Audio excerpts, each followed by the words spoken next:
Regresamos el lunes de La Guajira, el grupo de hermanos que fuimos. Por poco nos quedamos sin líder del ministerio infantil.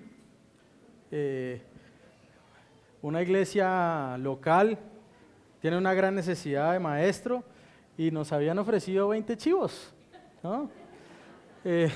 Y tengo testigos, pero lamentablemente Marce no aceptó la negociación. Y bueno, quisimos respetar el vínculo conyugal, ¿no? Ahora toca que vayan los dos a ver cuánto ofrecen por los dos. Hermanos, parece que ahora ya estamos entendiendo un poco más cómo podemos servir en La Guajira después de 8 años, ¿no? Conociendo la zona. Necesitamos personas, misioneros, hombres, mujeres que vivan en La Guajira. Necesitamos enviar a alguna familia. Las cosas que queremos hacer se nos van a dificultar mucho o nos van a tardar demasiado tiempo haciéndolas como las estamos haciendo.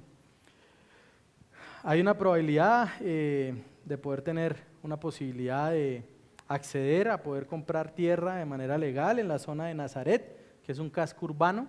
Como usted sabe, y si no sabe le cuento, en los resguardos indígenas no se puede comprar tierra. Si usted no es indígena no puede tener tierra, pero en medio de las zonas, digamos, de los municipios o de los pueblos, sí se puede hacer, ¿no?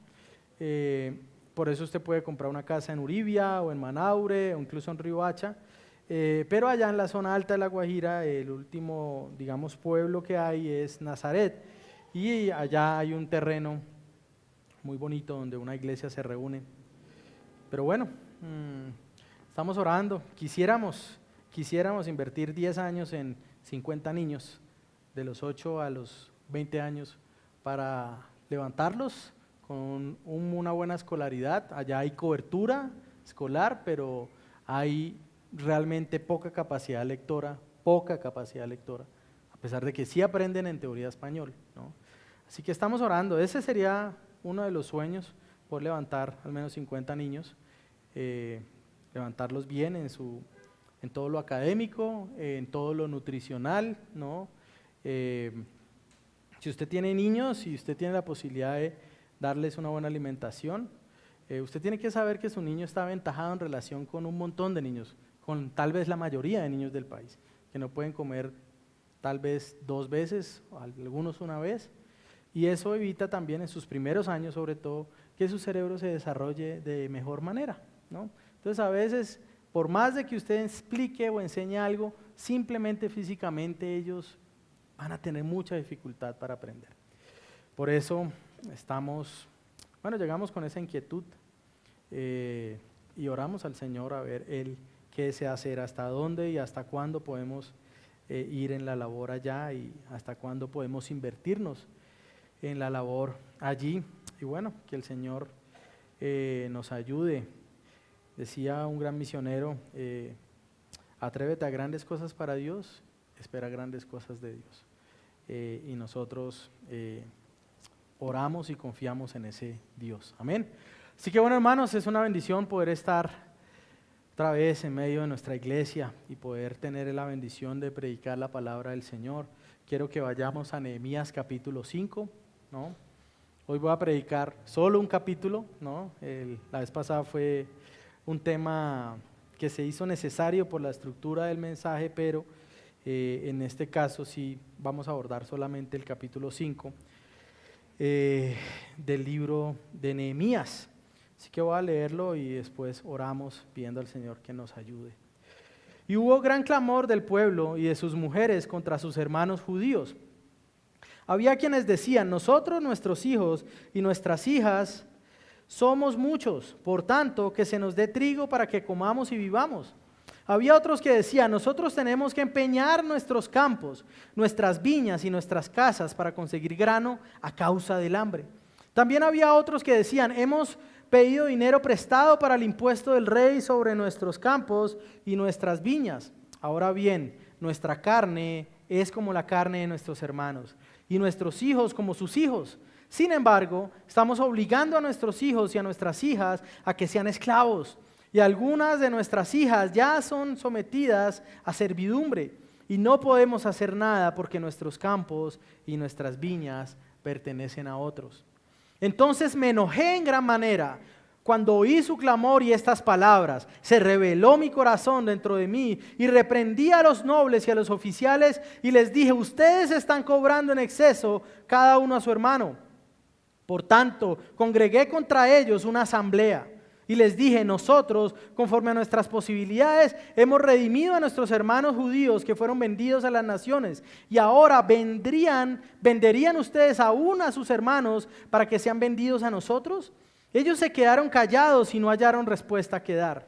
Agregué: además, no está bien lo que hacen. No deben andar en el temor de nuestro Dios a causa del oprobio de las naciones y enemigas nuestras. También yo y mis hermanos y mis siervos les hemos prestado dinero y grano. Les ruego pues que abandonemos esta usura. Les ruego que hoy mismo les devuelvan sus campos, sus viñas, sus olivares y sus casas. También la 100ª parte del dinero y del grano, del vino nuevo y del aceite que están exigiendo ellos.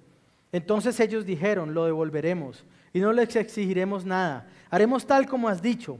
Así que llamé a los sacerdotes y les hice jurar que harían conforme a esta promesa.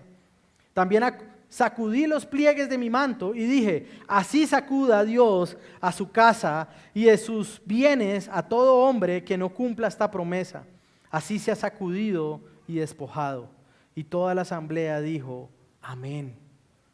Y alabaron al Señor. Entonces el pueblo hizo conforme a esta promesa.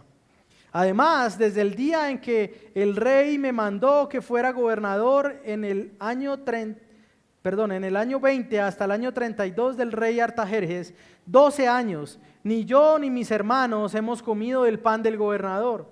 Pero los gobernadores anteriores que me precedieron grababan al pueblo y tomaban de ellos 40 siclos, 400 gramos de plata, además del pan y el vino. También sus sirvientes oprimían al pueblo. Pero yo no hice así, a causa del temor de Dios. También yo me dediqué a la obra en esta muralla y no compramos ningún terreno, y todos mis siervos estaban reunidos allí para la obra. Había a mi mesa 150 judíos y oficiales, sin contar los que vinieron a nosotros de las naciones que nos rodeaban. Lo que se preparaba para cada día era un buey y 6 ovejas escogidas. También eran preparadas aves para mí. Cada 10 días se proveía en abundancia toda clase de vino. Y con todo esto no reclamé el pan del gobernador, porque la servidumbre era pesada sobre este pueblo. Acuérdate de mí, oh Dios mío, para bien, conforme a todo lo que he hecho por este pueblo. Amén. Bendito eres tú, Señor, creador de los cielos, gobernador de todo cuanto existe, nuestro Rey, el que nos salvó, el que nos rescató, Señor. Gracias por esta palabra. Ayúdame a ser fiel, pero sobre todo ser fiel en predicar y ser fiel en vivir, Señor. Ayuda también a mis hermanos a ser fieles y a vivir para tu gloria, aún en estas cosas. Escapar de la idolatría, Señor, y correr hacia ti, amado Jesús. Oramos en tu santo nombre. Amén y amén. Nehemías 5, ¿no? En el capítulo 3 y 4 nosotros pudimos ver al pueblo del Señor trabajando de una manera unida, mancomunada para que el reino del Señor avanzara. Nehemías los guió para que sirvieran a Dios y para que pudieran también amar al pueblo del pacto, es decir, al pueblo de Israel. Pareciera, si usted deja de leer Nehemías en el capítulo 4, pareciera que todo es maravilloso. Pareciera que el pueblo podrá vencer cualquier cosa a pesar de que han tenido oposición. El pueblo ha sido determinado en su labor y Nehemías ha mostrado un liderazgo humilde, comprometido, que buscaba la gloria de Dios también por encima de cualquier otra cosa. Sin embargo, a pesar de la unidad del pueblo y de la diligencia que ellos estaban mostrando, ellos ahora deben enfrentar un enemigo interno, que es incluso un enemigo más terrible y más peligroso que Sanbalat y que Tobías. Nehemías 5 hace un contraste entre la diligencia del pueblo para el servicio y para honrar a Dios, hace un contraste con la necedad de una parte del pueblo, en específico los nobles y los oficiales, quienes durante este tiempo habían aumentado sus riquezas considerablemente a costa de la opresión del resto de sus hermanos, quebrantando la ley del Señor y mostrando que su amor al dinero estaba por encima del amor al Señor y del amor por el pueblo de Dios. Ellos habían estado trabajando para construir una muralla que pudiera darles seguridad y que glorificara el nombre de Dios. Pero ahora, en este capítulo, nos encontramos con un pueblo que debe destruir ahora una muralla, pero no es una muralla externa, no es una muralla visible, es una muralla invisible que está dentro de su corazón. Esa muralla, mis hermanos, no es otra sino el amor al dinero. Y es una muralla que era más fuerte que la primera muralla que había tenido Jerusalén. Así que al abrir hoy Nehemías 5, mis hermanos, y adentrarnos en aquello que está viviendo el pueblo de Israel, y al vernos también reflejados nosotros por la reprensión que ellos reciben, mi deseo es mostrarles, mis hermanos, que la manera como nosotros conseguimos y manejamos el dinero debe mostrar el temor al Señor. Y debe reflejar también que hemos encontrado en Él y en sus mandamientos una riqueza que es mayor que la que puede encontrarse en este mundo. He titulado mi mensaje, una riqueza desconocida, una riqueza no buscada. Y abordaré 3 cosas en mi sermón. En primer lugar, los primeros 5 versículos nos muestran el fuerte clamor que retumba de parte del pueblo. En segundo lugar, versículos 6 al 13, recibiendo reprensión, buscando restauración. Y en último lugar, una riqueza que es digna de ser buscada.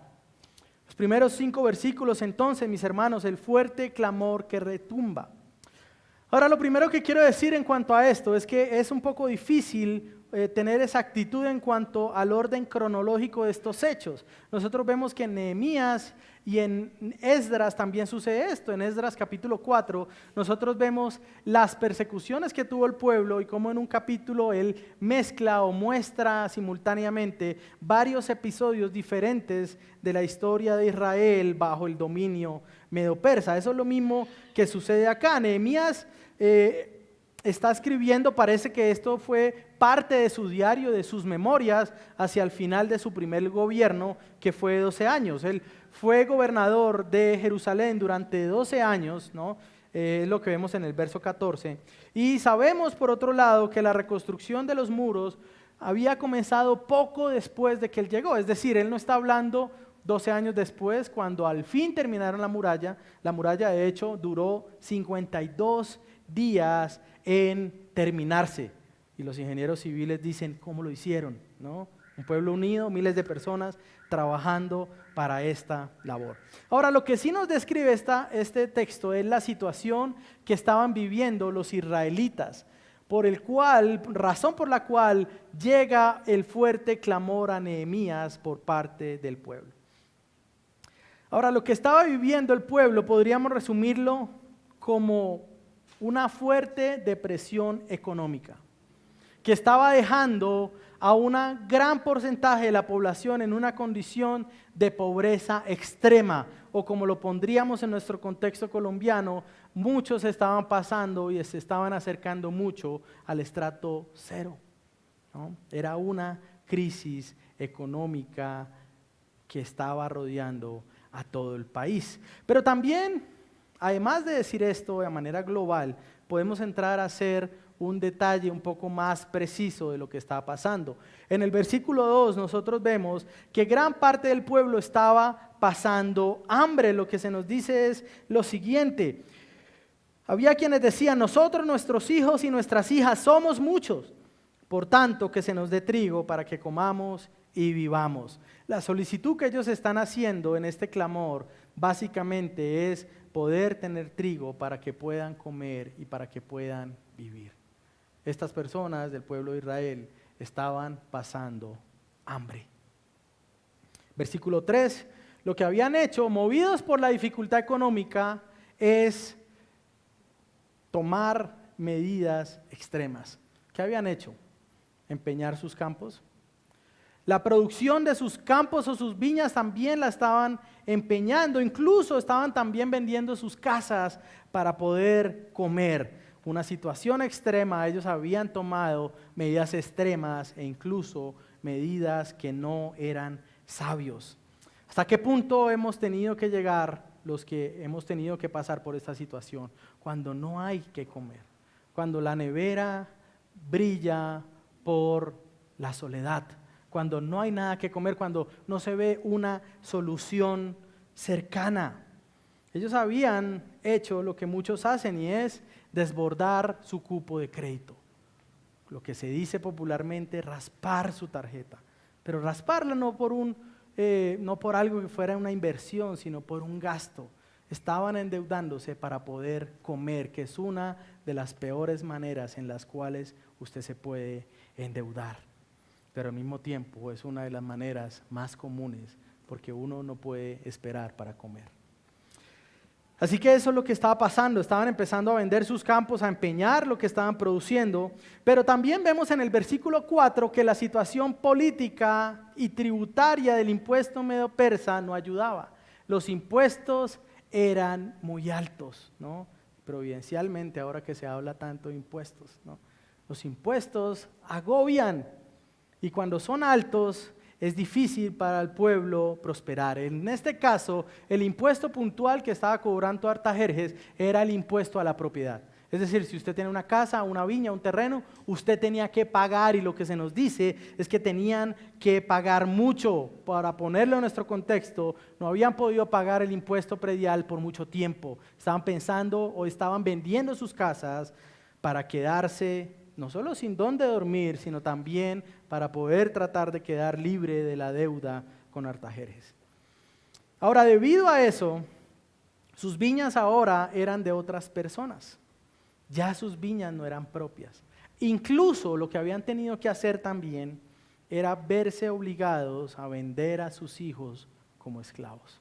Los que son papás, yo creo que pueden pensar en que este es el cuadro más terrible que alguno pudiera imaginarse, vender a su hijo como esclavo. Ahora, el pueblo está en gran aflicción, pero lo grave de este endeudamiento es que los israelitas se estaban endeudando no con Artajerjes, no con los habitantes del otro lado del río, sino que se estaban endeudando con sus propios hermanos. Es decir, los prestamistas que estaban sacando provecho de la mala situación de la mayoría también eran judíos. Los gota a gota de su época, los que estaban apretando sus cuellos con altos intereses y con usura, eran parte del pueblo del pacto de Dios. ¿Qué estaban haciendo estos hombres adinerados? Ellos estaban prestando dinero, cobrando un interés alto, un interés que se llama usura, ¿no? Más allá de lo que podría ser normal. Estaban aprovechando la dificultad de los pobres para adueñarse de las tierras de los más necesitados. ¿Cuánto vale tu terreno? Te doy tanto. Oh, hice un buenísimo negocio. Añadí más hectáreas a mi terreno. Estaban también comprando como esclavos a los hijos de las familias en dificultad económica. Pero lo grave de esto no solo es que estaban haciendo esto, sino que lo inmoral del comportamiento de estos hombres y de la manera como estaban incrementando su riqueza, lo grave de esto era que estaban quebrantando la ley del Señor. Porque la ley del Señor, mi hermano, en la ley de Moisés se daban instrucciones precisas. El Señor sabe que siempre habrá unos que tengan más y otros que tengan menos. El Señor sabe que siempre habrán pobres y siempre habrán ricos, así que la pobreza no debe ser visto como algo que se sale del plan de Dios, ¿no? El Señor lo sabía y por eso en su ley Él indica cómo el pueblo que teme al Señor se debe conducir en estas situaciones. Nombraré algunos textos que hablan sobre esto. Miguel estuvo leyendo Levítico 25, ¿no? En el capítulo 25, verso 35 al 43, se habla de cuál debe ser el comportamiento que deben tener en relación a los hermanos pobres, aún en relación a los que tienen que venderse como esclavos. Ahora, cuando alguien judío empobrecía, el deber de los más adinerados, en primer lugar, antes de comprarles, prestarles o comprarlos como esclavos, ellos lo que tenían era que recibirlos en su casa y tenían que sostenerlo como si fuera un peregrino, ayudarlo como si estuviera peregrinando, como si fuera un extranjero. Eso es lo primero que tenían que hacer los hombres que tenían más. Reciba a su hermano, ayúdelo, susténtelo. También lo otro que debían hacer era que no tenían que cobrar interés y usura del hermano empobrecido. Mi hermano, Dios aborrece las fortunas que se levantan de mala manera, sobre todo en aquellos que somos parte de su pueblo, ¿no? Ahora, es interesante porque Dios había dado una ley que cada séptimo año era lo que se conocía como el año de remisión. Y no era que usted prestaba hoy y contaba 7 años para perdonar la deuda, no. Cada 7 años a nivel de todo el pueblo, todas las deudas tenían que ser perdonadas. Es decir, que si usted le pedía prestado a un hermano y era el año 3 y faltaban 3 para la remisión, usted en 3 años ya quedaba libre de esa deuda, ¿no? Ahora, como siempre, el corazón humano utiliza las leyes buenas para hacer cosas malas. Los que podían prestar entonces estaban endureciendo su corazón y estaban diciendo, no te puedo prestar porque queda 1 año para el año de remisión. Lo siento, ¿no? Y habían otros, por otro lado también, que tomaban prestado y esperaban el año de remisión, ¿no? Entonces Dios había dado todas estas normas. Si el hermano, versículo 39, Levítico 25, si el hermano llegaba a ser tan pobre que debía venderse como esclavo, él lo tenía que recibir, pero no como esclavo. Tenía que recibirlo como uno de sus jornaleros, tenía que recibirlo, sostenerlo y tenía que pagarle también incluso por su labor. Dice también la ley que al finalizar su periodo en el 7º año también tenía que dejar que ser librado de su esclavitud y que no podía salir con las manos vacías. ¿Se imagina? Eso era algo maravilloso. Si usted había tomado malas decisiones, estaban problemados, alguno de sus hermanos lo iba a comprar, pero no solo lo iba a comprar, sino que usted iba a estar máximo 6 años, ni siquiera como esclavo, era como trabajador, 6 años viviendo con él, y luego usted iba a ser librado, libre de deudas y aparte con una porción económica que le permitiera volver a empezar. Gloria a Dios, el Señor había puesto cuidado especial sobre los necesitados, pero pasaba también que algunos de estos hombres llegaban al momento de ser librados, los que se habían tenido que vender, y algunos de ellos decían, yo quiero vivir contigo para siempre, tú me has tratado bien, hermano, tú me has ayudado, yo quiero seguir siendo parte de tu casa. Yo quiero seguir sirviéndote, yo quiero seguir ayudándote. Entonces la costumbre era que cuando el hombre llegaba al año de la remisión y decía, yo quiero permanecer en tu casa, lo que hacían era que lo llevaban a un marco de la puerta y le abrían le abrían un arete, ¿sí? O lo que podría llamarse como un piercing, ¿no? Ahora, eso no es una enseñanza acerca de que, ¿sí? Lo digo porque hace algunos años yo mismo caí en esa necedad, ¿no? Ahora, otra de las leyes era Deuteronomio capítulo 15, versículo 7. Y quiero tratar de leerlo rápido, espero que pueda ser claro en esto. Deuteronomio 15 también decía lo siguiente, versículo 7. Decía, si hay un menesteroso contigo, uno de tus hermanos, en cualquiera de tus ciudades en la tierra que el Señor tu Dios te da, no endurecerás tu corazón ni cerrarás tu mano a tu hermano pobre, sino que le abrirás libremente tu mano y con generosidad le prestarás lo que haga falta para cubrir sus necesidades. Cuídate de que no haya pensamiento perverso en tu corazón diciendo, el 7º año, el año de la remisión está cerca. Y mires con malos ojos a tu hermano pobre y no le des nada, porque él podrá clamar al Señor contra ti y esto te será pecado. Con generosidad le darás y no te dolerá el corazón cuando le den. ¿Cuántos decimos amén? No te dolerá el corazón cuando le des, ya que el Señor tu Dios te bendecirá por esto, con todo tu trabajo y en todo lo que emprendas, porque nunca faltarán pobres en tu tierra. Por eso te ordeno, con liberalidad abrirás tu mano a tu hermano, al necesitado y al pobre en tu tierra. Si un hermano tuyo hebreo o hebrea es vendido, te servirá por 6 años, pero al 7º año lo pondrás en libertad. Y cuando lo dejes ir libre, no lo enviarás con las manos vacías. Le abastecerás generosamente de tu rebaño, de tu era y de tu lagar. Le darás conforme te haya bendecido el Señor tu Dios. Y te acordarás que fuiste esclavo en la tierra de Egipto y que el Señor tu Dios te redimió. Por eso te ordenó esto hoy. Después usted sigue leyendo y está la otra parte que les dije, aquel que no se quiere ir, que quiere quedarse, puede permanecer con este hermano que había venido a ser su rescatador también. Acuérdate que fuiste esclavo en Egipto. El que salva al pueblo, el Dios del pacto, es la motivación para que estos hombres cuiden el uno del otro en esta manera tan maravillosa. Éxodo 22:25, hay una prohibición expresa en contra de la usura. La ley de Moisés prohíbe que los hombres presten a usura. Mis hermanos, el Señor se interesa por los pobres. El Señor se interesa por los vulnerables. La ley de Moisés era evidencia de esto, y esta ley era más maravillosa que cualquier reforma que los hombres pecadores puedan proponer. Dios cuida de los débiles. La bondad que tenían que mostrar como pueblo para con los hermanos debía reflejar la bondad que ellos recibieron al haber sido esclavos en Egipto y al haber sido rescatados por el Señor Dios de Israel. Pero ¿qué habían hecho estos hombres? Estos hombres se habían enriquecido a costa de quebrar la ley del Señor. Y para ponerlo en algunos términos que usted pueda entender más, es como si alguien dijera, este año no le voy a dar nada al Señor, no voy a ofrendar, no voy a diezmar, voy a guardar esa platica en un bolsillo de mi cuenta y al final de año voy a hacer una inversión. Es más, con eso hice la cuenta, me alcanza para la mitad de una cuota inicial, ¿no? Es como si alguien hiciera eso. Cerrar su corazón a las cosas del Señor y a lo que Dios demanda que debemos hacer para después buscar enriquecerse con eso que no le pertenece.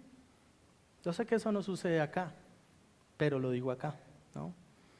Es como pensar en que alguien haga este tipo de cosas y espera enriquecerse a costa de desobedecer los mandatos del Señor.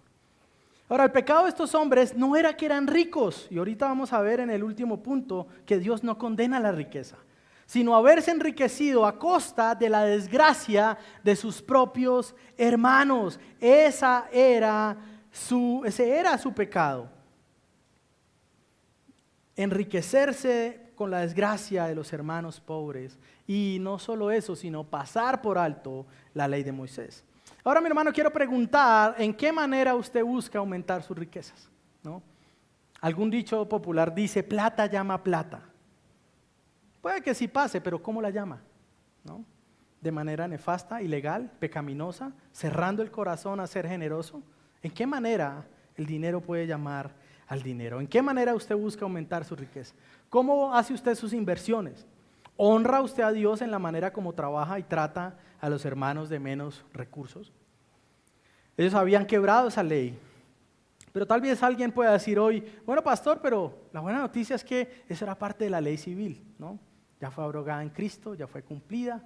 Bendito el Señor. Yo no soy parte de un Israel étnico, no tengo ese tipo de obligaciones. ¿No? Tal vez usted tenga razón en parte, usted no es judío de etnia, ¿no?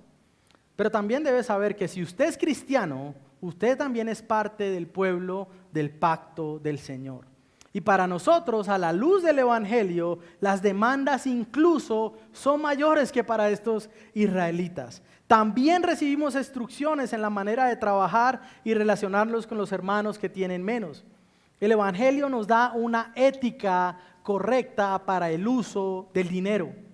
Primera de Juan, capítulo 3, versículo 17, pero el que tiene bienes de este mundo y ve a su hermano tener necesidad y cierra su corazón contra él. Fíjense que el apóstol Juan usa el mismo lenguaje que se usaba en el Antiguo Testamento, pero ahora a la luz del Evangelio. Si alguien tiene bienes de este mundo, pero cierra su corazón, ¿cómo puede morar el amor de Dios en él?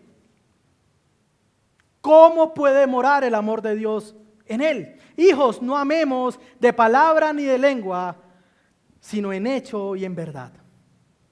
Gálatas capítulo 6 también nos dice que debemos procurar el bien de los hermanos, el bien de todos, principalmente los de la familia de la fe. Segunda de Corintios, el apóstol Pablo también habla a estos hermanos y les da instrucciones claras y precisas acerca de la actitud que tiene que dar, y también usa lenguaje que se utiliza en Éxodo y en Deuteronomio capítulo 15. Segunda de Corintios 9, versículo 6 dice lo siguiente: pero esto digo, el que siembra escasamente, escasamente segará, y el que siembra abundantemente, abundantemente segará. Que cada uno dé como, ya no se da un porcentaje, pero se pone una carga mayor, como propuso en su corazón, ¿no? Como propuso en su corazón, no de mala gana, ni por obligación, porque Dios ama al que da con alegría. Y Dios puede hacer que toda gracia abunde para ustedes, a fin de que teniendo siempre todo lo suficiente en todas las cosas, abunden para toda buena obra. No abunden para toda exhibición, no abunden para toda exaltación, abunden para toda buena obra, como está escrito: Él esparció ya a los pobres, su justicia permanece para siempre. Y el que suministra semilla al sembrador y pan para su alimento, suplirá y multiplicará la siembra de ustedes y aumentará la cosecha de su justicia. Ustedes serán enriquecidos en todo, para toda liberalidad, la cual por medio de nosotros produce acción de gracias a Dios, porque la administración de este servicio no solo suple con plenitud lo que falta a los santos, sino que también sobreabunda a través de muchas acciones de gracias a Dios. Como que hubiera sido mejor negocio solo dar los diezmos que daba Israel, ¿no? El Evangelio manda también, 1 Timoteo, los ricos de este mundo no deben amar el dinero, sino que tienen que ser ricos en buenas obras. 1 Timoteo capítulo 6. El Señor también advierte, Mateo capítulo 6, nadie puede servir a dos señores. Si usted sirve al dinero y Él es su amo, es imposible que usted al mismo tiempo procure ser siervo del Señor. Usted terminará aborreciendo a uno y amando al otro. La pregunta es, ¿a quién usted sirve, mi hermano? ¿A quién usted se somete? Ahora, a la luz de esas cosas, deberíamos preguntarnos, ¿podría ser que un clamor así pueda ser levantado contra nosotros hoy? ¿Podría ser que el clamor de algunos hermanos o de la congregación fuera levantado contra ti? Usted sabe la respuesta. Mis hermanos, la manera como usamos nuestros recursos y como generamos ganancias debe reflejar que nosotros tememos al Señor y que Dios es el que nos ha rescatado. Nehemías entonces reacciona al recibir el clamor y es llevado a confrontar a estos hombres por su pecado y por su necedad. Segundo punto de mi sermón: recibiendo reprensión, buscando restauración. Nehemías hace, versículo 6, lo que los líderes a veces también pueden hacer, a pesar de que tengan prohibido pecar. Airaos, pero no pequéis. Esa es una de las cosas en las que es lícita aislarse en cuanto a los líderes. Entonces me enojé en gran manera cuando oí su clamor y estas palabras. Como respuesta a este clamor, Nehemías no puede ocultar su indignación. Él mismo describe su reacción como gran enojo. Y no solo los confronta, mi hermano, sino que cita una asamblea. Cita a la asamblea del pueblo para enjuiciar a estos hombres y confrontarlos por su pecado, por su avaricia, por el amor al dinero, por su necedad y por no ser generosos para con los hermanos que estaban en necesidad. El pecado de estos hombres, como dice hace un momento, era quebrar la ley de Moisés en el trato con los hermanos pobres del pueblo, cobrando usura y comprándolos como esclavos. Ahora, quebrantar la ley del Señor en esos asuntos mostraba que ellos no tenían temor del Señor. Quebrantar la ley de Dios en cualquier área, quebrantar los mandatos del Señor, lo que muestra es que usted no cree que Dios sea Dios. Es que usted no cree que Dios tenga dominio sobre esa área de su vida. Entonces el hombre que vive entregado a la fornicación dice, Dios no gobierna en esto. ¿Quién? Es mi cuerpo mío, ¿no? Y usted lo que está diciendo es, no le temo al Señor. Y otra cosa que muestra quebrantar la ley en este sentido es que no se ve a sí mismo como si hubiera sido liberado de Egipto. Estos hombres estaban pecando en una manera que lo que mostraban era decir, yo creo que yo no fui de ese pueblo. A mí Dios no me libró de Egipto. Es más, yo ni siquiera estaba vivo en esa época, ¿no? Eso era lo que ellos estaban tratando de mostrar con quebrantar la ley del Señor. En lugar de cobrar usura y aprovecharse de la pobreza de sus hermanos, lo que ellos debieron haber hecho fue lo que hizo Nehemías, que se nos muestra en el verso 8. ¿Qué hizo Nehemías? Él y sus hermanos cercanos se habían propuesto redimir a los que habían sido vendidos a las naciones extranjeras.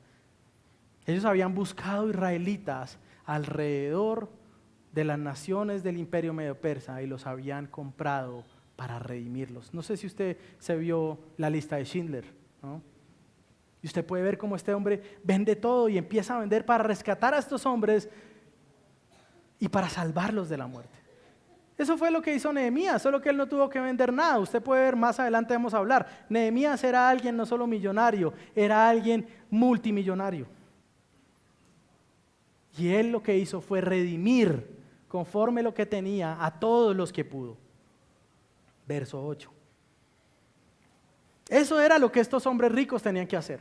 Pero lo que hicieron fue pobreza, hagámosle. Cobrémosles intereses, decía uno de los candidatos, ¿no? Tenga un pobrecito ahí pagándole 20 años, ¿no? ¿No? Nehemías, verso 9, recuerda a estos hombres cómo debe vivir el pueblo de Dios. Él les dice, no deben andar en el temor de Dios a causa del oprobio de las naciones enemigas.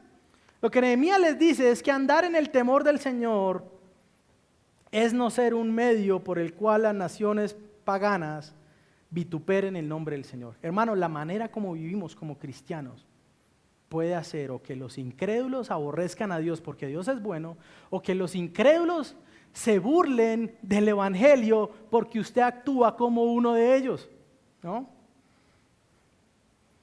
Pero hay una manera especial en la que nuestro uso del dinero puede traer vergüenza al hombre del Señor, ¿no? Y usted se encuentra comentarios como este. Hice un negocio con un cristiano y el hombre se dio cuenta que yo tenía necesidad y el carro valía 20 y me puso 15 en la mesa. Hermano, me tocó dárselo. Imagínese, y es que va a una iglesia. Y lo que me da más tristeza, diría tal hombre, es que tal vez se ahorró esa plata para dársela por allá a un pastor, ¿no? Mi jefe era cristiano, pero era un miserable en los sueldos cuando pagaba. Era un miserable en los sueldos, ¿no? Me ponía a trabajar más. Y además de eso, también se creía que era mejor que todos nosotros. ¿Se ha encontrado usted comentarios así? ¿Ha vivido usted situaciones así? Hermano, la administración que dan muchas iglesias a los donativos, usándola para el lujo de los pastores en una vida ostentosa, avergüenza el nombre del Señor. Esa es la razón por la que ahora parece que está de moda en ciertos círculos pedir impuestos a las iglesias, ¿no? Y levantan sus voces, y yo no sé si es porque yo soy pastor y Google lo sabe y todo el tiempo me saca esas noticias, ¿no? Ahora está de moda, claro que las iglesias paguen impuestos, y todos levantan la voz y dicen, claro, por supuesto. El asunto es que las personas creen que todas las iglesias somos iglesias falsas, como las que aparentan ese tipo de riqueza, como las que no ayudan al necesitado, como las que no manejan sus finanzas de manera transparente en frente de sus miembros.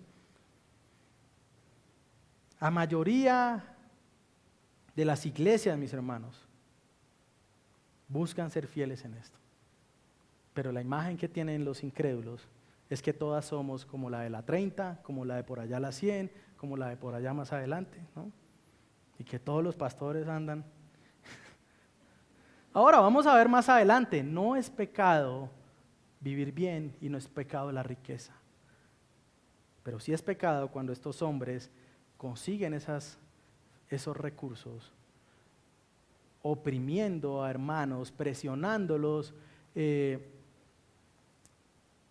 ¿cómo se dice? Manipulándolos con falsas promesas para ellos enriquecerse. Mis hermanos, ¿cómo nos ven aquellos con los que hacemos negocios? ¿Cómo nos ven aquellas personas que trabajan con nosotros? Si usted tiene una muchacha que le ayuda en su casa, una señora, ¿cómo lo ve ella? ¿No? ¿Cómo lo ve? ¿Qué percepción tiene en la manera como usted la trata, en lo que paga? Yo hace unos años tomé algunas determinaciones en cuanto a lo financiero. Primero, voy a tratar de dar propinas siempre que pueda y siempre lo más que pueda.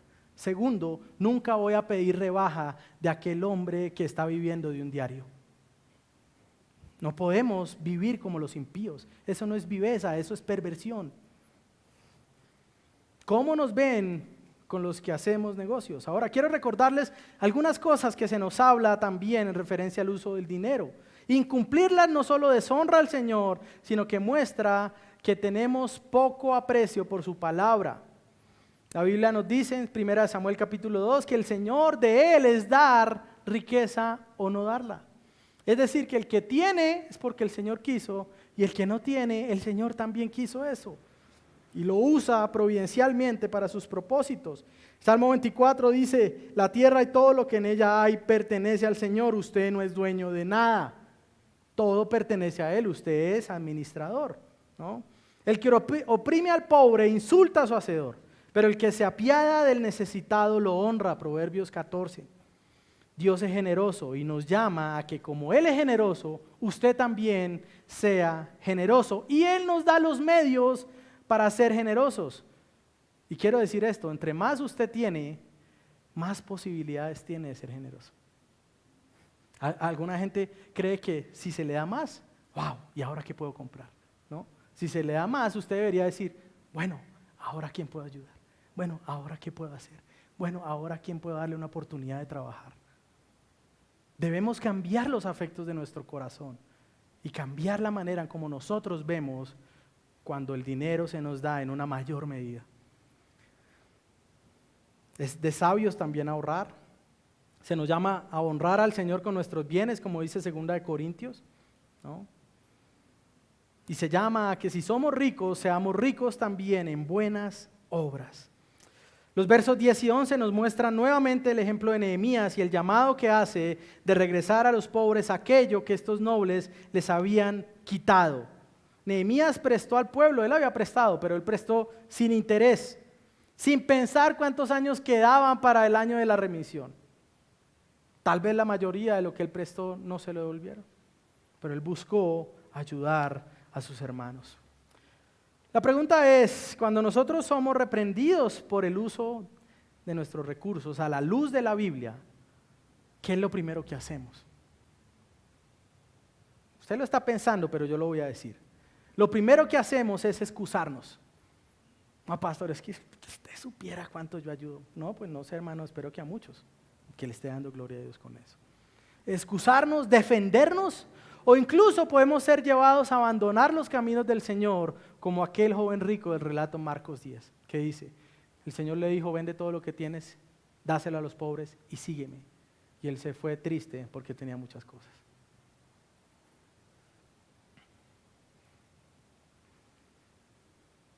Pero lo que nosotros vemos en estos nobles es una actitud de arrepentimiento verdadero, y el arrepentimiento verdadero, hermano, no solo es decir, sí, pastor, estoy fallando en eso. No, el arrepentimiento verdadero es decir, sí, me arrepiento, estoy pecando contra el Señor, ahora voy a hacer esto.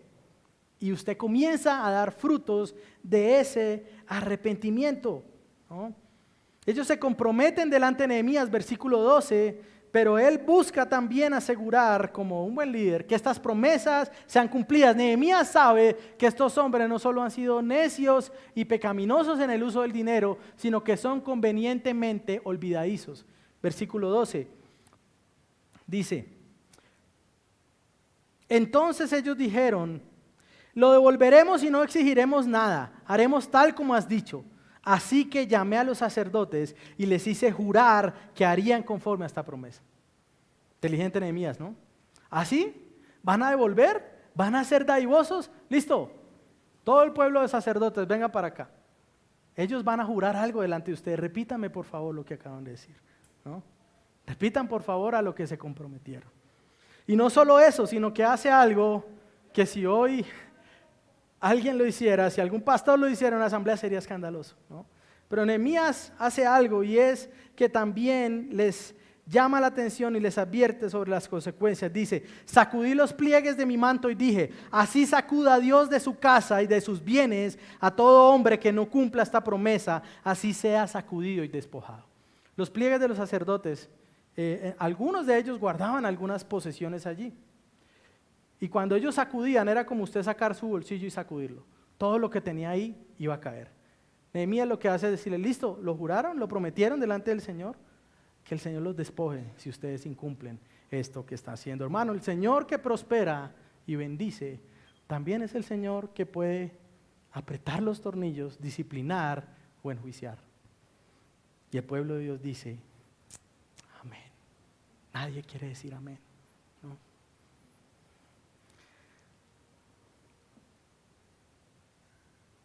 ¿Qué hacemos cuando se nos confronta con estas cosas? Cuando se nos dice que somos amantes del dinero, ¿nos gozamos y le damos gloria a Dios como estos hombres hicieron? ¿O decimos, uy pastor, pero no se ponga tan complicado, ¿no? James Hamilton sobre esto dice, cuando no llevamos a cabo estos mandatos del Señor, se puede ver como que estamos beneficiándonos a nosotros a costa de otros. Es decir, cuando usted no da al Señor lo que tiene que darle, cuando usted no ayuda al hermano necesitado, cuando usted no es bondadoso, lo que podría interpretarse es que usted se está enriqueciendo a costa de otros hermanos. Usted puede decir, no, pero yo no le he quitado nada a nadie. Sí, hermano, pero si usted no hace lo que tiene que hacer, puede ser visto de la misma manera. Cuando nuestras prácticas financieras traen vergüenza al nombre de Cristo, debemos arrepentirnos y el arrepentimiento debe ser acompañado por la acción. Cierro mi cita. Hermanos, nosotros somos llamados a amar al pueblo de Dios, aún por encima de nuestras riquezas. El Evangelio nos llama a poner nuestros afectos en el Señor y en los suyos, por encima de nuestra propia prosperidad, si ésta busca pasar por encima de los mandatos del Señor. Hermanos, debemos pedir al Señor tener la actitud correcta, aun cuando somos confrontados en asuntos difíciles. Esto es difícil, yo lo sé, a mí también me cuesta, esto es difícil. Pero debemos tener la actitud correcta y un corazón quebrantable cuando Dios nos confronta en estas cosas. No cerrar nuestro corazón. Ahora, no solo somos llamados a honrar al Señor con lo que tenemos, sino que somos llamados a buscar una riqueza que es digna de ser buscada. Mi último punto, verso 14 al 19. Una riqueza digna. Ahora, Nehemías expone cómo en sus 12 años de Jerusalén, ni él ni sus hermanos han buscado lo que él llama comer del pan del gobernador, ¿no?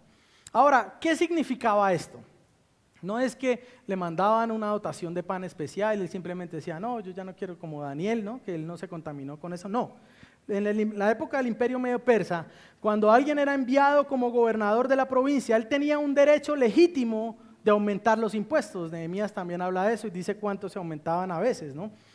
Tenía ese derecho a aumentarlos o cobrar algunos impuestos especiales para mantener un estilo de vida opulento y para sostener la hospitalidad a los funcionarios de los reinos que los visitaran. Esto es a lo que se refiere Nehemías cuando dice que él se negó a comer el pan de gobernador.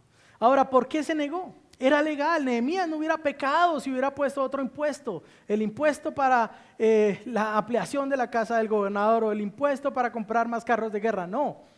Él se negó por sí mismo, por dos razones. En primer lugar, versículo 15, parte B.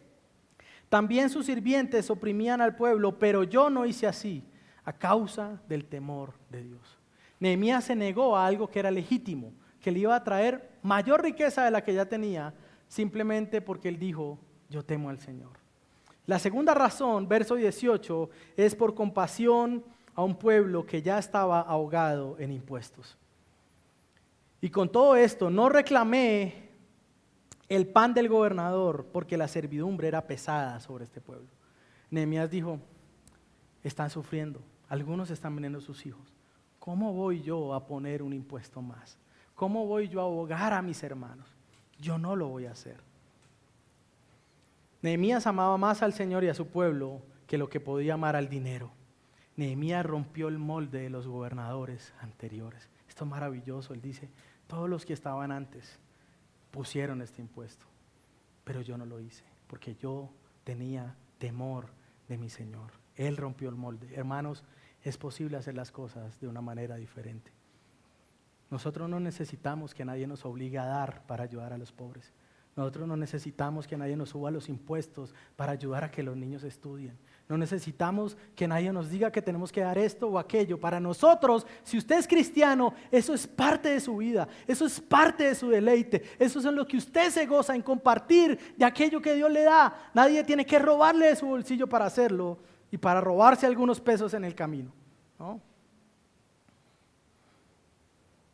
Él mostró que aunque era un hombre rico, él conocía un tesoro mayor. Hamilton nuevamente dice, ¿sabes qué permite a las personas abandonar algunos privilegios por su propia decisión? Nadie forzó a Nehemías a hacerlo. ¿Qué lo liberó del goce de esos privilegios? Te diré algo, su experiencia de algo mejor que esos privilegios. Nehemías conoce algo mejor que el dinero y la comida, el amor a las personas y la fe en su Señor. Cierro mi cita. Ahora, esta riqueza que encontró Nehemías se ve reflejada también en lo que ha hecho en la reconstrucción de la muralla. El verso 16 nos dice, en lugar de comer del pan del gobernador, en lugar de ahogar al pueblo con más impuestos, yo me propuse codo a codo, hombro a hombro, trabajar con aquellos que estaban siendo oprimidos para que la muralla del Señor fuera levantada. Él no aprovechó para la situación privilegiada para acumular más tierras. Hermanos, Nehemías era uno de los hombres más ricos de esa zona. Si alguien podía adueñarse de la mayoría de terrenos en Jerusalén, era él. Y no quiso hacerlo, en lugar de eso, quiso servir para honrar el nombre del Señor. Ahora, la lección de Nehemías no es que la riqueza es mala, ni es la lección del Evangelio. Tenemos que también tener un entendimiento claro con estas cosas. Dios no condena la riqueza, pero la Biblia sí muestra cuáles son las maneras en que esa riqueza debe llegar. Ahora, la Biblia no muestra que debemos aborrecer la riqueza o que estamos resentidos contra los ricos. La Biblia no enseña la lucha de clases, ¿no? Yo tengo poco, porque nací en esta casa y no tuve oportunidades y nadie me enseñó y nadie me dijo, y ese que sí tiene, nació en cuna de oro, cóbrenle más impuestos. Y todos dicen, wow, claro. ¿Por qué nos gozamos en eso? A no ser de que esas riquezas hubieran sido conseguidas a costa de la opresión de otras personas. Pero es interesante también ver el relato de los versos 17 y 18 y la gran riqueza de Nehemías. Él tenía el deber político de hospedar mandatarios, pero también tenía un deber con el Señor mayor y era proveer para sus ayudantes. Se narra que él durante 12 años aprovechó de su propia herencia y de sus recursos personales. Les recuerde, Nehemías trabajaba como copero del rey y no tenía que pagar arriendo, ni plata, ni servicios, ni comida. Él tenía recursos abundantes. Y en el antiguo cercano oriente, la riqueza de un hombre solía medirse por las cantidades de sus provisiones. Es decir, dime qué tipo de cosas compras y cuánto, y te diré qué tan rico eres. Hoy podemos decir eso. Usted puede ver que alguien tiene más porque merca en Pomona o porque merca en otro lado, y otros tenemos que buscar en internet dónde está mejor, ¿cierto? Ahí usted puede identificar un poco las clases, ¿no? Y para que usted entienda lo rico que era Nehemías, él habla, un buey cada día era sacrificado, 6 ovejas, aves también para él, no se dicen exactamente cuántos, y cada 10 días traían una provisión de vino. Si usted solamente calcula el mercado que tenía que hacer Nehemías durante 12 años para sostener 150 personas, usted se da cuenta que eso era alrededor de 4.380 bueyes. y 26.280 ovejas. Si eso se vendía al precio que lo venden en La Guajira, el mercado de Nehemías en 12 años fue casi $3 millones. Nehemías, hermano, sabía que era tener plata. Era un hombre rico y tenía un buen estilo de vida. Esa comida no la comía cualquiera. Así que él no se está lamentando. Él no oculta eso. Él no estaba condenando la riqueza diciendo, pues comía lo que podía. No, él dice, sí, mire, y sostuve a 150 de mis ayudantes y comíamos bien. Pero Nehemías podía dormir tranquilo en la noche porque su riqueza no estaba fundada a costa de la pobreza de otros. Y no solo eso, él podía dormir tranquilo porque sus deberes económicos para con el pueblo del Señor estaban siendo llevados a cabo. Usted tiene mucho dinero, lo felicito, gloria a Dios. ¿Puede usted dormir tranquilo pensando en esas dos cosas? Y si puede dormir tranquilo, usted tiene un problema grave. Dios no nos llama a indignarnos porque alguien tenga riqueza. No nos llama a eso. Pero sí nos llama a lamentar cuando las riquezas se consiguen a costa de deshonrar al Señor. Y cuando las riquezas se usan de manera egoísta, demostrando que el que las posee se tiene a sí mismo y al dinero como su Dios, ¿no? Es lamentable aquel rico que pone en sus lujos y en su estilo de vida su deleite y que usa estas cosas para humillar a otros, en lugar de aprovechar su riqueza como una oportunidad para ser más generoso. John Piper alguna vez dijo que el dinero es dado por Dios para demostrarle al mundo que el dinero no es nuestro Dios. Si usted tiene más de lo que necesita, ¿sabe para qué Dios se lo da? Para que usted le muestre a todos que ese no es su Dios. ¿Y cómo lo muestra? ¿Cómo lo usa? ¿No?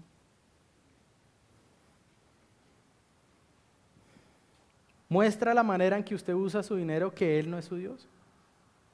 Ahora, la actitud de Nehemías es un patrón sobre lo que debería ser un cristiano cuando el Señor lo prospera y sobre el uso del dinero para mostrar generosidad. ¿Conoce usted cristianos que sepan para qué es el dinero?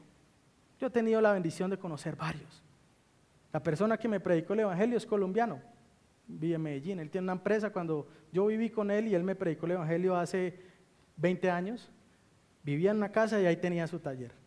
O tiene tal vez 10 o 15 locales en Medellín de lo que hace. Él hace marroquinería, hace botas y bueno. Y mi hermano Daniel, así se llama. La última vez que estuve, compartimos del evangelio, hablamos y él me dijo, hermano, encontré una manera de ayudar un poco más. Y él ya lo estaba haciendo, sostenía un montón de misiones. Y decía, hermano, mire, le dije al Señor, él no es reformado ni es, ¿sí? Pues es un hombre que sabe usar su dinero. A la luz de la Biblia me dijo, cada almacén me ayuda a pagar el arriendo de una iglesia que tiene necesidad. Es posible. No solo los gringos lo hacen, nosotros podemos hacerlo, ¿no? Ese es el ejemplo que vemos en los primeros cristianos, luego de Pentecostés, Hechos capítulo 2. ¿Qué hacían estos hombres?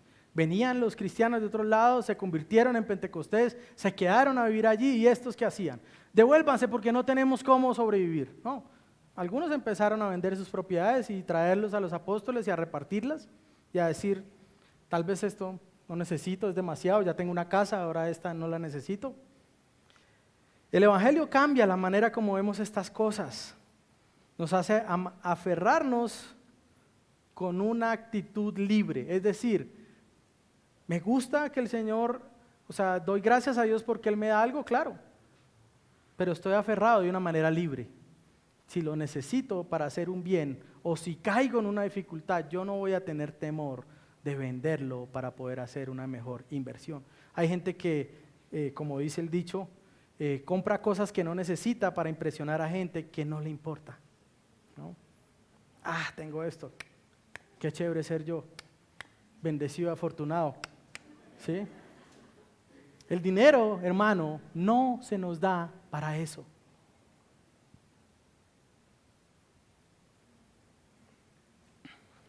Derek Thomas dice lo siguiente. Vemos este ejemplo en los apóstoles luego de Pentecostés. Dios para ellos era más que una proposición teológica. Dios era todo para ellos. Ellos vieron cada una de sus vidas como una peregrinación que pasa por este mundo y en consecuencia también vieron la necesidad de aferrarse libremente a las cosas materiales. La ausencia de temor del Señor es la razón por la que ignoramos la necesidad de otros, pisoteando las bendiciones de la comunión y acumulando para juguetes mundanos. Cierro mi cita. Ahora, mis hermanos, en el caso de Nehemías, su motivación para vivir de esta manera en la abundancia era conocer un tesoro mayor. Era conocer al Señor de los cielos que los había rescatado. Y ese tipo de riqueza no la conocen los incrédulos. Ellos no saben de qué estamos hablando hoy. Pero nuestro deseo es que ellos sepan de qué hablamos nosotros. Él se veía a sí mismo como parte del pueblo del pacto y por esa razón honró al Señor. Pero yo pregunto, ¿qué hay de nosotros? Ahora, mi hermano, faltándome 5 minutos para terminar, quiero decirle algo. El corazón de este sermón no es que usted vea el dinero de una forma diferente y sea más generoso con otros y con la iglesia, aunque evidentemente debería llevarlo a eso. El corazón de este sermón es la motivación que nosotros debemos tener para hacer estas cosas, para vivir de esta manera. ¿Por qué usted debería vivir así? Nehemías puso sus ojos en el Dios del pacto, nosotros también. Sin embargo, tenemos más razones que Nehemías para vivir de esta manera. Nehemías conocía al Dios de Israel, al que había librado de la esclavitud de Egipcio. Nosotros hemos conocido al Dios que no solo libró a Egipto, sino que nos libró a nosotros, se hizo carne, vino para salvarnos de nuestro pecado y de la muerte en la que estábamos. Nehemías anuncia que hay otro tipo de gobernador, que es aún más dadivoso que él, que es aún más abnegado que él. Un rey que será capaz de dejar de lado sus privilegios para venir a habitar en medio de un pueblo necesitado. Mi hermano, usted y yo estábamos en una condición más lamentable que el pueblo de Israel. Estábamos en una condición de esclavitud, sin nada que pudiera salvarnos. Y dice la palabra del Señor en Filipenses: Cristo no estimó ser igual a Dios, se despojó a sí mismo, vino en forma de siervo y no solo fue obediente al Padre, sino que fue obediente hasta la cruz para que usted y yo pudiéramos ser salvos. Dice el apóstol Pablo en Corintios: miren la riqueza de nuestro Dios, que con su pobreza Él nos enriqueció. Cristo se hizo pobre, vino a respirar nuestro aire para que usted y yo seamos salvos de la ira venidera. Esa es la motivación para mirar este mundo de la manera correcta. Para mirar el deleite en las justas proporciones, mi hermano. Su gozo no debería depender de que tenga esto o aquello. Su gozo debe depender de que usted está en Cristo. Y Él hizo lo que ninguna cantidad de dinero puede hacer por usted.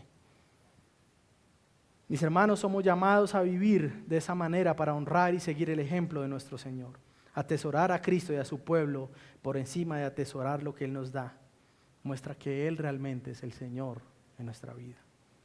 Cristo es este mayor tesoro, amarlo a Él. Amar a los suyos es la mayor riqueza que se nos da, aun cuando sus providencias Él decida prosperarnos por medio de un trabajo honrado y por medio del uso piadoso de lo que se nos da. Somos llamados como iglesia a reflejar el corazón compasivo y generoso que tuvo el buen pastor con nosotros. Nuestro Señor debe ser glorificado en nuestra vida y debe gobernar en la manera como vemos lo que se nos da y en la manera como lo usamos. Ahora sí, ya casi para terminar, todavía tengo 2 minutos. Esto se ve, hermanos, en los que tienen, pero debe ser visto también en la actitud de los que no tienen tanto. Porque tal vez el que tiene mucho dice: voy a dar, no cierra su corazón. Pero hay ocasiones donde el que no tiene cierra su corazón para recibir. No, gracias. No, pastor, no. Tranquilo. ¿No? Nosotros somos llamados, no somos llamados a aborrecer a los que tienen más que nosotros. No somos llamados a decir: no voy a salir con ese hermano porque es que no, y ahora hay que montarme en ese carro, salir a ese lugar. No, qué pena. No, y yo como estoy vestido. Nosotros, los que tienen son llamados a dar, pero los que no tienen son llamados a no aborrecer y no separarse de los hermanos que tienen más. Somos llamados a no cerrar nuestro corazón cuando los hermanos abren el suyo para ayudarnos. Eso también ofende y es necedad contra el Señor. El mismo Dios que prospera a unos provee los medios para que los otros que no han sido prosperados tanto sean bendecidos por la generosidad de los que aman y le dan la gloria a Dios. A veces nos vemos en problemas casi todos los meses para repartir la canasta de amor. Y lo primero que puedo pensar es gloria a Dios, a nadie le falta nada. Pero luego vemos la cuenta y dice, no, sí, yo creo que sí les falta. Pero no recibe. Y tenemos que buscar cómo extender esa generosidad y esa misericordia a personas que están en diferentes iglesias o incluso que no son cristianos, y usamos esto para predicarles. Mis hermanos, amemos al Señor, vivamos mostrando temor al Señor, mostremos a este mundo que conocemos este tesoro mayor. ¿Sabe qué debería hacer el impío que se da cuenta cómo usted usa el dinero? Ser confrontado y decir, soy un hombre avaro, soy un hombre superficial. Tal vez en esa confrontación él se ha llevado a arrepentirse y hasta busque al Señor. O tal vez se ha llevado a endurecerse más y a decir, bueno, al final, pues mi plata es mía y yo hago con ella lo que quiera. Pero el problema es que cuando el impío se acerca a usted y se da cuenta de cómo usted usa su dinero, diga, este es de los míos, este es igual a mí, usamos el dinero igual. Es más, me dice que en la iglesia él no piden diezmo, ni siquiera pasan el alfolí para que todos den. Y hay iglesias que también buscan acomodarse a la avaricia de los hombres. Venga, no le vamos a pedir nada. No, es que, tranquilo. Tenemos que pedirle al Señor que nos ayude para el que está en medio de nosotros, que no ha profesado fe. Si usted está acá y usted no es cristiano, yo quiero decirle que si usted no conoce a Cristo como el mayor tesoro y como la mayor riqueza que puede haber, usted siempre va a ser esclavo del dinero y de las cosas de este mundo y su vida va a ser lamentable. Así tenga todo, así coma en los mejores lugares. Si usted no tiene a Cristo, usted está en problemas, usted necesita venir a Él. Solamente en Él podemos ser plenos. A la iglesia, hermanos, debemos vivir para la gloria de Dios en el uso del dinero, como los que viven alrededor del mejor tesoro, los que tienen al Señor y los que hemos encontrado esa salvación. Los que no tienen son llamados a vivir con gozo, dando gracias a Dios por lo que se les da y usándolo bien. Y los que tienen más deben dar las gracias a Dios porque tienen más oportunidades para ser generosos y para dar gloria a Dios. Finalmente, si usted es padre, si usted tiene hijos o si usted no tiene pero quiere tener y tal vez aún no ha tenido la posibilidad, yo quiero decirle que tenemos que enseñar a nuestros hijos a amar a Cristo y a su iglesia como el gran tesoro. Si usted le enseña solo a trabajar, mire, enseñarles a ahorrar está bien, pero usted tiene que enseñar a ser generoso. Usted tiene que enseñarles a dar a otros. Usted tiene que enseñarle a amar a sus hermanos, a orar por la necesidad de otros. Usted tiene que enseñarles que el mayor tesoro que nosotros tenemos en esta iglesia no es lo que podamos tener. No es que nos congregamos en un lugar un poco más amplio, un poco más bonito, no. El mayor tesoro que tenemos es que compartimos el hecho de haber sido rescatados por el Salvador. Padre, gracias por este día, Señor. Yo te ruego, Señor, que esta palabra nos aliente. Nos confronte también, Señor, porque muchos en este lugar deben ser confrontados. No por un momento, no por un mes, no por 2 meses y después olvidarlo, como tal vez iba a pasar con estos nobles, sino que realmente tengamos convicciones delante de ti para poder atesorarte a ti por encima de cualquier cosa. Oh Señor, gracias, porque a algunos se nos da más, pero también se espera más de nosotros, Señor. Ayúdanos, Señor, a que los que tienen más en medio de nosotros puedan verlo como una oportunidad para darte gloria y para mostrar amor por sus hermanos.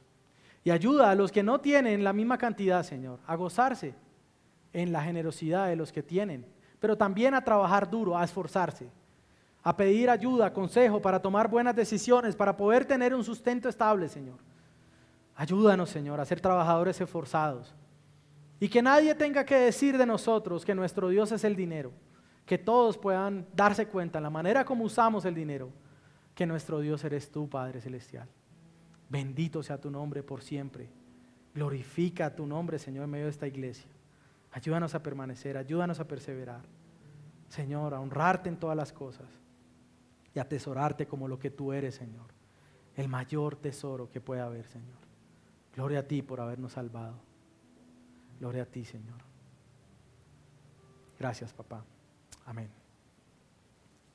Pongámonos en pie, hermanos, y cantemos, Él me sostendrá.